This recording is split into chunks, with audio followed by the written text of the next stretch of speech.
Now Simon laser ma Simon laser ma pa shi de draw down list ne Vlookup ကိုတွဲသုံးနည်းလေးဖြစ်ပါတယ်เนาะဒါကျွန်တော်တို့ table လေးကျွန်တော်ချင်းလေးဆွဲထားတယ်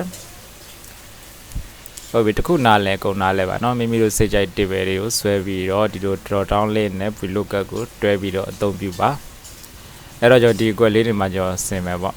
ထင်ရှားတော့အောင်လို့ကျွန်တော် color လေးတစ်ခုထည့်လိုက်ဝါရောက်လေးborder လေးခတ်လိုက်မယ်နော် border လေးအတိုင်းဟုတ်ပြီဒီကွက်မှာကျွန်တော် drop down list ဆင်မယ်ဒီမှာကျွန်တော် Vlookup နဲ့သုံးမယ်ပေါ့နော်တိုင်းလေး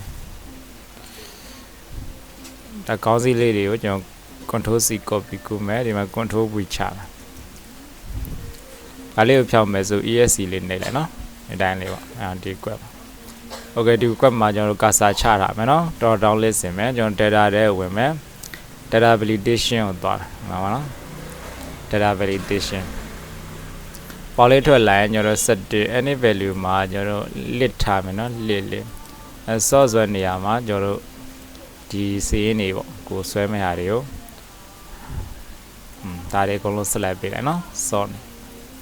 ပြီးကျွန်တော် okay နေလိုက်အဲ့တော့ကျွန်တော်ဘာထုလဲဆိုတော့ဒါလေးမှာရောက်လာ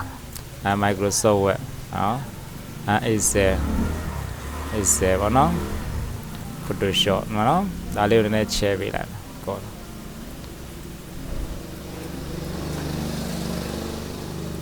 အဲ့တော့ဒီမှာ down arrow လေးမှာကိုစိတ်ကြိုက်ရွေး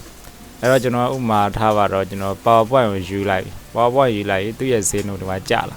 ခုလောဆယ်တော့မကျတယ်ပေါ့နော်ကျွန်တော်ကျလာအောင်ကျွန်တော်တို့ Vlookup နဲ့ကျွန်တော်တို့ဒီဇာတ်ကိုကျွန်တော်ချိန်ပါပေါ့အဲ့တော့ကျွန်တော်ညီမရင်း Vlookup ရေးမယ် Vlookup ဟုတ်ပြီ lookup value table တို့ lookup value ကကျွန်တော်ဒီမှာထားမယ်နော်ဒီ item အောက်က comma လာမယ်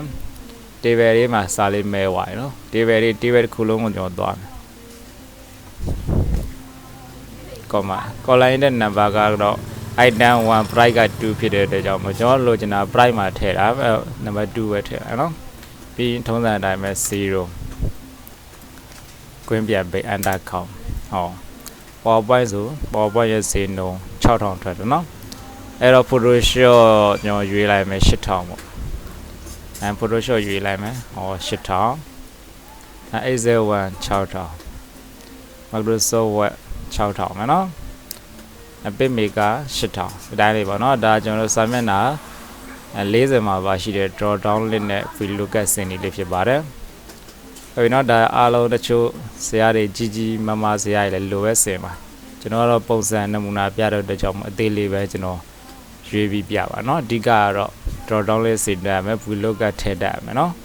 okay ဒါစာမျက်နှာ40မှာပါရှိပါတယ်